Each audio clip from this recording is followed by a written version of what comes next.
I know we don't like that. This isn't a scoring system, but we'll give extra points to Elliott for the Elvis Stoico reference. That's a deep cut.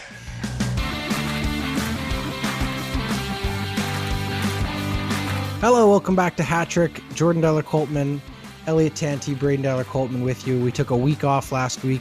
We were waiting to see what the results of the Stanley Cup Finals would be, and just lots of things going on. So we took a little summer break, 1 week off. We're back. We got a couple fun topics to dig into. Obviously, some hockey news as the season is now officially completed. The Tampa Bay Lightning are repeat champions, the first repeat champions since Pittsburgh a couple years ago. Not an easy thing to do, but they have found a way to do it in two very strange situations, one in the bubble and now one with sort of the hybrid COVID season. Elliott was bang on the head. We'll obviously give him some bragging time in one of our segments. But called hashtag Tanti polling. Yeah, before we get to that, let's just generally ask both of my two co-hosts, how you doing? How you feeling? You had a week off to rest. Are you ready for today, Braden? I'm absolutely ready for today. Elliott? Yeah, it didn't feel very restful as I moved on our week off, but I was going to say, yeah, your background's a little different in the Zoom. Yeah, different place. I got an office now and things like that. Nice. So, really, I think we're taking this podcasting thing to a whole new level. Upgrades. All right. We will, let's get to it then. Upgraded and ready to go. Topic 1. Okay, so as mentioned, NHL playoffs are over. Montreal Canadiens couldn't get it done for Canada. A lot of people put a lot of hope in that they would be bringing the Stanley Cup back north of the border. Personally, I think it would have been difficult to have lived with their fans after they had won, because that is one of the most boisterous fan bases in the nation. But I did pick them, so I have to admit that I was wrong. Braden was wrong. Elliott was right. Elliott, I will open the floor right up to you. Tampa Bay wins the Stanley Cup, and you, once again, predicted correctly. How you feeling? Well, boys, I hate to say that I told you so, but I told you so. No, I mean, I think it was, I don't think this was necessarily an easy thing to predict. And I think I was going out on a bit of a limb picking Tampa in 5. I think heading into the series, the teams looked a lot closer. And as you guys and many others did, you could bet on Carey Price to keep Montreal in the series. And largely he did. But the last game was indicative of sort of everything that goes on with Tampa Bay, and that, Carey Price held them to 1 goal, but 1 goal was all they needed. Holy smokes, is Tampa Bay good? It's been a real treat to watch them over the last 2 years. I don't think there's an asterisk or anything around the 2 seasons that they've come through, or these 2 Stanley Cups. I think that the competition was fair. And so this will go down as one of the best, I think, post-cap era teams over 2 years in terms of just the skills and what was going on. And feels good to be right. But man, Tampa is really, really, really good. And that team is not coming back next year. So I'm glad we got to enjoy it. I think you're right. There's no asterisks as far as the bubble or the COVID part of it. But I mean, there's a lot of question marks. There's a lot of question marks about whether or not they fandangled the CBA and the way in which Kucherov was on LTR. And you're right, they can't. They're over the cap. That they have too many players on too much salary for the rules. For you, Braden, what are your final thoughts there on the series? Does that tarnish it at all for you, or do you sort of just accept that they just dominated them? Yeah, they did. They absolutely dominated them. I don't think you can chalk up their success to the fact that they were too many men on the roster at a certain price, but it's within the rules that are there right now in the NHL. And if the NHL thinks that that's deserving of an asterisk on the title, then they need to do something about changing how that works into their system. But all I got to say is, like, the team is stacked, and I would be so happy to have any of that, even the third line of Tampa Bay on my team. Totally. The other obviously storyline that comes out, and Elliott alluded to it briefly, Carey Price was, I mean, he was great. He really was. Even in that last game, he held them in it long enough that they should have had more opportunities had they been able to get their offense going in Montreal. I mean, I think this has to be considered sort of, if not one of the highlights of Carey's career. I mean, he's won some Olympic gold medals, but I mean, just the way that he put this team on his back and really dominated and did so, I think so like carefree and almost just looked like he was relaxed and just in the zone. It was vintage Carey Price. That's got to be a big takeaway, right? I mean, we were writing him off a year or two ago, weren't we, Elliott? Oh yeah, I think that's really well said. I mean, he really showed what can happen when you get a really strong goalie, and that really strong goalie gets hot in the playoffs. He did carry the team. But that being said, I think that there's not enough credit in the way that Marc Bergevin built this team. It certainly wasn't a regular season series team. They did struggle. They did sort of limp into the playoffs. But they are a team that's built to compete in the playoffs. And I look at, their top four defense, for example, and the way they've built around that team. And when you have a defensive core like that and couple it with Carey Price, who's playing sensational, this team is a lot better. This is a really strong playoff team. And maybe it shouldn't be as surprising as it was that they got as far as they did. Yeah, totally. Are they really this good, Braden, or is this just another one of those overachieving team of, I mean, a lot of guys who may have overachieved. Can they do this again next year? Are they this good? Is Montreal this good? Yeah. Are they for real, or was this just a right circumstance, right moment, right guys kind of situation? Does this team have, They're definitely a step up from what they were without Josh Anderson on their team. Carey playing the way they are. I think that this team's legit. They had a hot start, at the beginning of the season, and they've persevered through into the playoffs, beating some really difficult competition. And like you said about Carey Price and his stellar performance, if they're not facing Andrei Vasilevsky, I think they have a much easier chance at lifting that cup. Well, and the other funny story, maybe I'll leave this as the last sort of question to both of you. One of the big storylines from Montreal, and I know it's funny, we're talking about Montreal more than Tampa, but probably because we spent a little more time on them all year. But they're two of the sort of biggest, brightest stars, aside from Carey Price, were Suzuki and Caulfield. And I mean, is Caulfield not like the front runner, highest betting odds for Calder Trophy winner next year? The kid is still a rookie because he hasn't played enough regular season games, and he led their team in goals in the playoffs. I mean, that's pretty phenomenal for a rookie. Again, it's one of those situations where, like, is this a Fernando Pisani who just went on a great run, or is he legit? I would argue he's legit. We haven't seen enough yet, but would you be putting money on him for Calder next year, Elliott? With what you've seen? I think you have to. We'll see what the next draft class is looking like. I'm going to totally ignore your question and add another point that I had here, which is just that I'm interested in. I think Montreal will be a dynamic team if they make the playoffs next year. But if they make the playoffs next year is a big if, because we're going back to realignment in the original divisions. Yeah. And I really have to wonder, Tampa Bay's in their division. Toronto continues to be in their division. Yep. There's some strong teams in there, but and Ottawa. I think that the fans in Ottawa are expecting playoffs this next year. So they are entering in a tough. They can't have the kind of regular season that they had this year, next year, and even expect to get a chance to play in the playoffs. If you know what I mean. Yeah. Well, let's leave it there. I know Braden's excited to do some off-season speculation. We will do that next week. That was topic 1. Topic 2 this week is brought to us by Busy Bee Vegan. Are you feeling hungry? Busy Bee Vegan is a plant-based meal prep service offering pre-made, delicious, and healthy plant-based meals to the Greater Toronto area. Whether you're curious about plant-based vegan eating, looking to improve your overall health and wellness, or simply too busy to cook, Busy Bee is for you. Their plans are focused on eating clean without sacrificing taste and contributing to a healthy planet. They have made it super simple. Choose and order your meals from the multiple plans they offer, and they will deliver your meals in environmentally friendly compostable containers right to your door. You can find them on Instagram at Busy Bee Vegan Meals or on Facebook at Busy Bee Vegan. Go check out a small local business in Toronto and save the hassle of COVID grocery shopping and cooking. Let the Busy Bees feed you buzz-worthy meals. Okay. We are a little late on this topic as we didn't have a show last week and this news broke over a week ago, but it was just something I really wanted to dig into.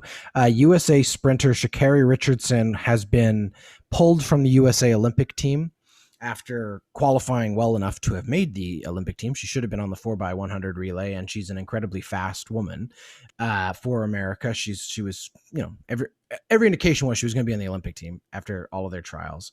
She tested positive for marijuana, and the USA Olympic team chose, as a result, not to pick her for the team. It wasn't like she was barred from going. She would have been able to be on the team and test negative again had she been tested for the Olympics. However, they made a decision not to put her on the team, and obviously it opened up a lot of conversations about where we are in sports and also in the bigger culture about specifically marijuana. I mean, drugs in general, and there's a bigger conversation obviously to be had there about the legalization of drugs or drug prohibition in general.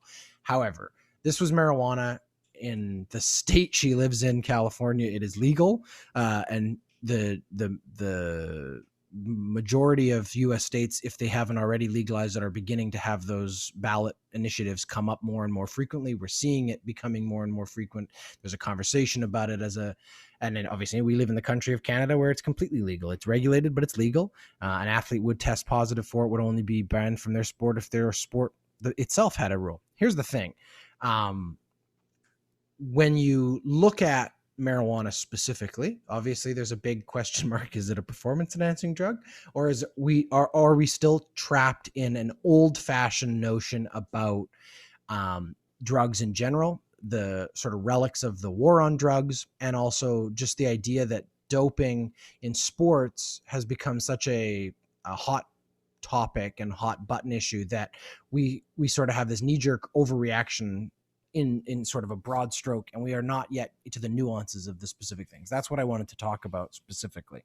She has been barred. There is definitely a conversation going on about whether or not there's a racial component to it, as a black athlete looked at differently than perhaps a white athlete, all of those kind of things. I'll open the floor up first to Braden.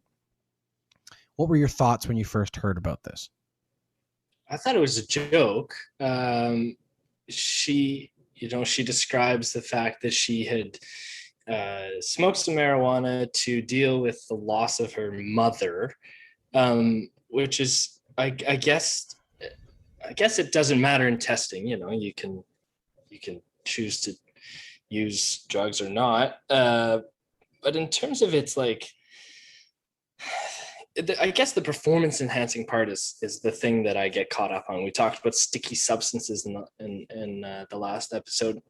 I was thinking about after that, like smelling salts, like that combats adrenaline. And for something like weed or cannabis, I think the thing is like our cultures, we're still not quite understanding or at a point where we are ready to allow it to be a part of like a mainstream or everyday the way we look at alcohol or something else.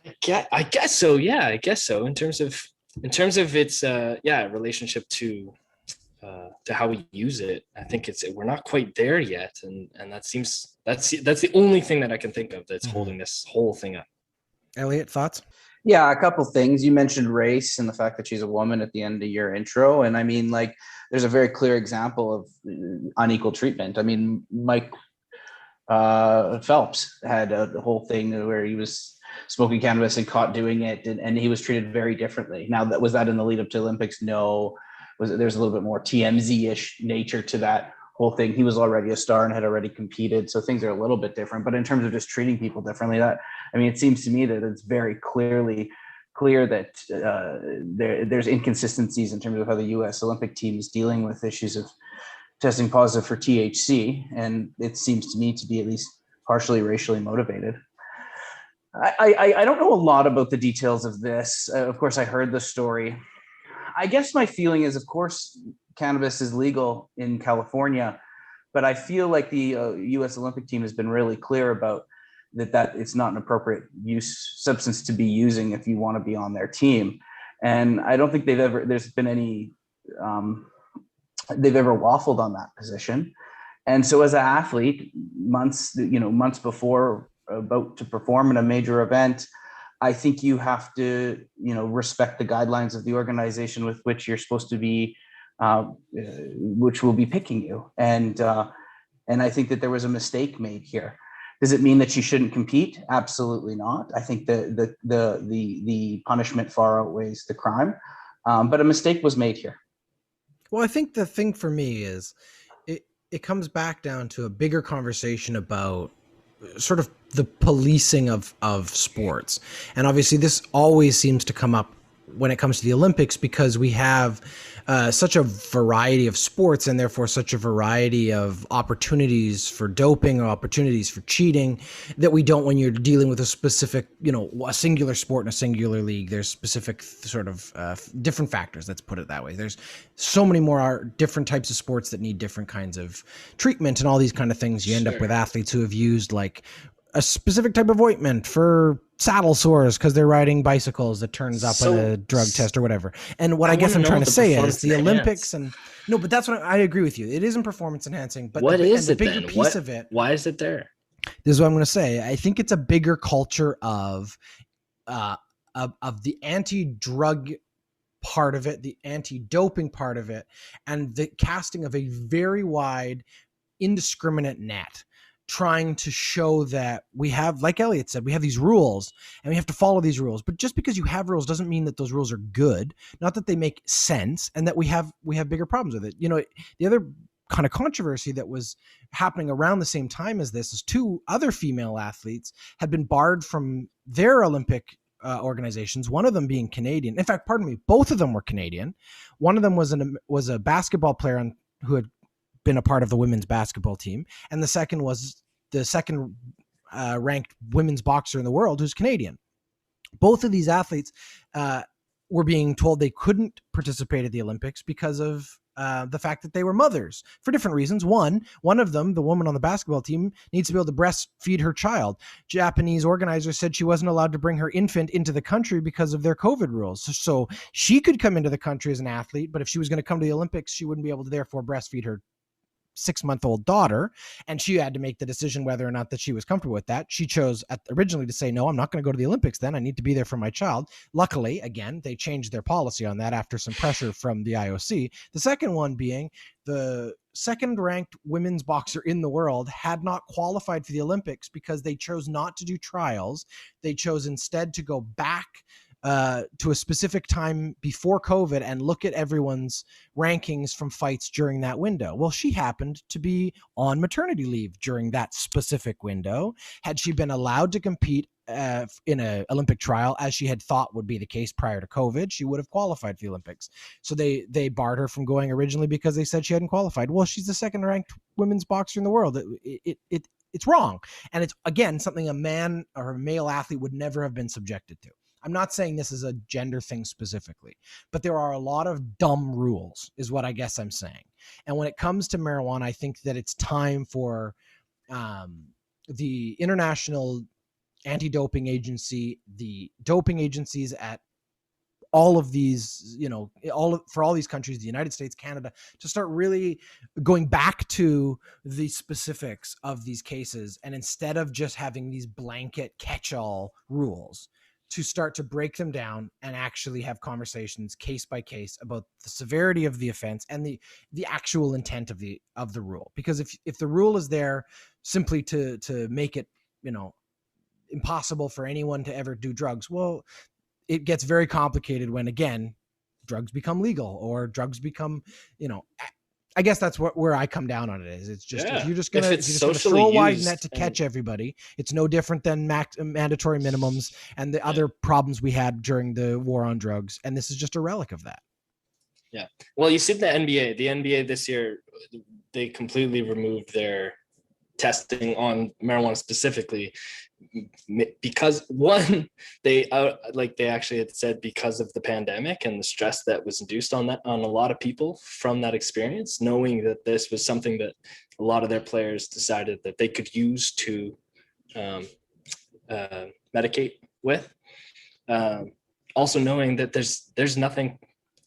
I get caught up performance enhancing. What is it that's well? The only thing I think the argument about performance enhancing would be that if it's pain relief, in a specific sport, it could be considered, no different, I suppose, than taking Tylenol, but I don't know.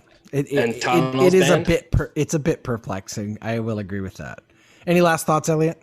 Well, I mean, and what are we encouraging people to do, especially if this is around pain management, which is an ongoing conversation, a really serious one. And what we've seen in other sports like football, hockey, is that either the lack of access or sometimes too much access to pain reducing drugs has caused much more severe chronic health issues in other spaces. So too much being, dependency on overdoses, but also, I remember, I think it was Elvis Stoico in his last year of competition, like wasn't allowed to take Tylenol and had like a massive leg injury or something like that and hobbled through it.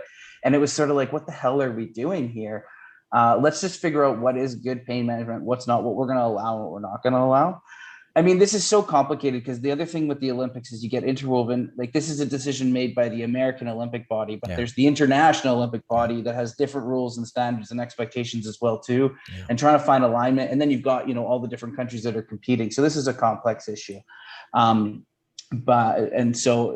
say that, but I do think that more thought needs to be put into how we're thinking about athletes' recovery, both mentally and physically, and what we're going to allow, because they deserve relief just as anyone else. It's they're there to be the best, not the best at managing pain. I know we don't like that. This isn't a scoring system, but we'll give extra points to Elliott for the Elvis Stoico reference. That's a deep cut. That was topic 2. Do you or someone you know own a small business? Are you looking to grow or to reach new customers? Hey, why not let us help? Hattrick is looking for unique brands, businesses, and products to advertise on our show. You can find out how we can help spread the word about your business by contacting us on Facebook, Instagram, or Twitter. Okay, topic 3. We go across the pond. We go to the beautiful game. I don't know. I feel like we mentioned something we did talk a little bit about this because we talked a couple weeks ago about Ronaldo and the ESPN Twitter faux controversy. Okay. The Euro, one of the biggest tournaments in the world, huge attention every time it comes around. Lots on the line. Fans get very excited every time. It's not the World Cup, but it's sort of like the World Cup Junior. And it's a big deal. Italy winning on penalty kicks today against England. England, one of those teams that are very polarizing. No, yeah, okay. Well, that's not what I was going with, but yeah. England, one of those teams that has sort of a very Chicago Cubs like feel. Yes, a bit of a cursed nation since the hand of God and Maradona. They're just one of those teams that every single time they get into one of these international tournaments, it always seems like they're just doomed for some heartbreak. It came in extra time on penalties today. Elliott, final thoughts on the Euro. I know you've probably been a little more tuned into it than the other two of us here due to your relations. I know you have a big Germany fan in the building. And interest. Yeah. Thoughts on the Euro this year? Yeah, it was a great tournament. It was really had all the features of a good international soccer tournament. In terms of, there was a great group stage, a really competitive group of death, which was really entertaining to watch. There was one game, there was 2 games going on at the end of the group stage. And as teams were scoring different goals, because they were all so close, they were moving up and down in the standings. It was really entertaining and really interesting. Yeah. It had major collapses by big world powers, Germany, and then also great just stories of countries rallying around things or stories, and that being the Denmark story this year too, and the gentleman who collapsed on the field early on in the tournament. I think the big takeaways of watching the game today, generally speaking, these finals matches are terrible to watch. Everyone is clutching and grabbing. There's embellishment. It's just terrible soccer to watch because the pressure is so high and the stakes are so high in terms of the game. But England scoring 3 minutes in completely changed the dynamic of the game, because it was basically Italy pressuring for the rest of the game to get the tying goal. And it was a full sort of all out press. And obviously Italy did manage to tie it up. And then any game that ends in penalties is the most exciting finish to any type of tournament. So Great tournament, but one of the few times in which I think it's been a memorable final. It's funny. You mentioned the England goal. I was not watching the game at the beginning. I caught a little bit of it in the middle. I was just out and about, but immediately, like, my phone exploded with just people talking about it. It was like isn't it the fastest goal in Euro history? It's just like 2 minutes. The whole, yeah. Yes, it usually, was, yeah. Usually, like you mentioned, those finals, they sort of, even watching like NHL playoff games, usually that first couple minutes, it's teams still trying to figure it out, and they take the time, and there's a couple, usually there's one or two good opportunities, but not everybody's sharp yet. But man, out of the gate like that, and you're right, it just set the tone. Unfortunately for them, they scored early, but not again. Braden? Just that soccer or footy or whoever, I never know what to say, and I never know who to say footy or soccer to, depending on their relationship with that sport. And I don't mean to offend either, but for me, soccer is the closest thing sport has to theater, in that it takes forever. Like, the exposition is so large that the minute something happens is where it's exciting. But I started watching, I watched a few games early, but then the semis, and both were 1-1 games, which is really, really fun to watch. This match, the only thing that stood out was they had like 3 minutes left, I think, before extras, and they subbed Rashford, Sancho, and Saka, with the hope, I think, for them to all shoot in the penalties, and all three of those guys missed. And I don't know if that's a huge blunder on this head coach, or if the weight of the moment, the intensity, the manager, my apologies, he wears a suit. He's not a coach, I guess. Well, I think, you raise a really interesting point. It's one that's forever debated in soccer. It's sort of that rest versus the energy, skill versus energy. Some of those guys, they tried to get them in, but many of them, 1 or 2 touches during the game, and then they're expected to go up and kick probably one of their most important penalty of their then we professional saw that, right? lives. Saka's right? 19 years old or something, and now he's I don't love I gotta say, I don't love the strategy. I think it's poor. I think you want people that have been in the game and that are warm, but obviously I'm not a soccer manager, but this is not the first time that's happened too. And it's interesting that you note that. It's unfortunate that when it's sort of a strategy, right? It's a strategy thing.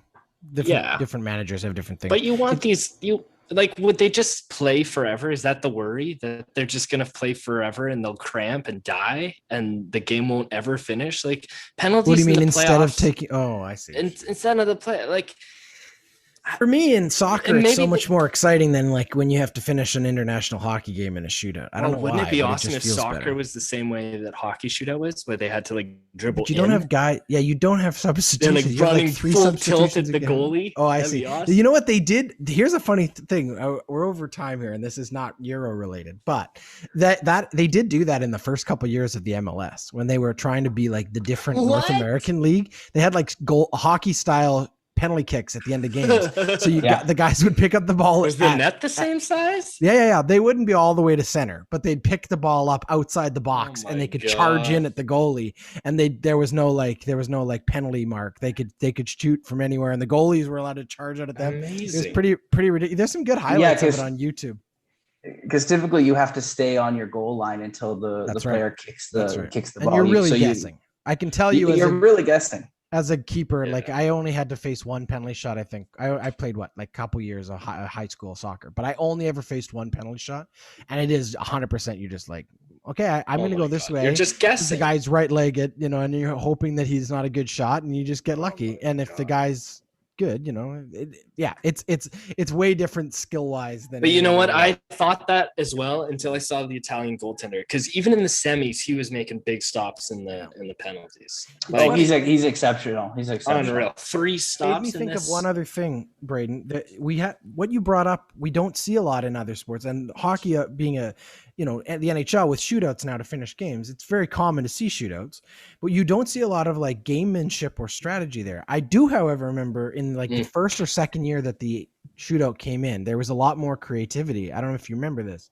The goalies a bit. Yeah, the Oilers would have Mike Morrison on the bench playing backup, but he was so good in the shootout that they would literally just put him in for the shootout. He wouldn't have played any of the game. He'd come in off the bench cold, and he won a few games. Who the hell is Mike Morrison? I've never heard of Mike Morrison. Do you mean Matthew Guerin? No, I mean Mike Morrison. Go Google that. Yeah. Anyway, who the hell is this guy? There's a deep cut for you too. Elvis Storyko. Yeah. Elvis Storyko and Mike Morrison. We're going into We're showing our age. Number one. Age. While Braden does a little Googling and some YouTube looking up for the history of this, we will congratulate Italy. We will congratulate the Tampa Bay Lightning. We were going to talk NBA, but Milwaukee's going to make it a series now. It's 2-1 in that series. So we'll talk about the champion of the National Basketball Association next week if that series is over. We will talk next week about the NHL offseason, as we will be in the same week as the expansion draft. Lots to talk about. Thank you, Braden. Thank you, Elliott. Another great episode, and thanks everybody for listening. This has been Hat-Trick.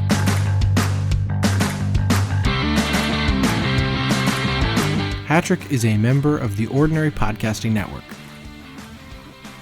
It's produced every week by Jordan Dyler Coltman and Braden Dyler Coltman. You can follow us on Instagram, Twitter, and Facebook. Thanks for listening. Did you know Mike Morrison he became the starting goalie in 2006? I've never heard of this guy. The Ordinary Podcasting Network wishes to acknowledge that the lands on which our conversations take place include Treaty 6 territory, the traditional meeting ground and home for many Indigenous peoples, including the Cree, Dene, Saulteaux, Blackfoot, Métis, and the Nakota Sioux peoples, as well as the unceded territories of the Coast Salish peoples, including the territories of the Musqueam, Squamish, and Tsleil-Waututh nations. We acknowledge the many First Nations, Métis, and Inuit whose footsteps have marked these lands for generations. And we extend our appreciation for the opportunity to live, create, and share stories on these territories. The Ordinary Podcasting Network intends to engage in conversations and dialogue which acknowledge that reconciliation is not a destination, but a journey, and that we remain committed to practicing our craft in a decolonized space.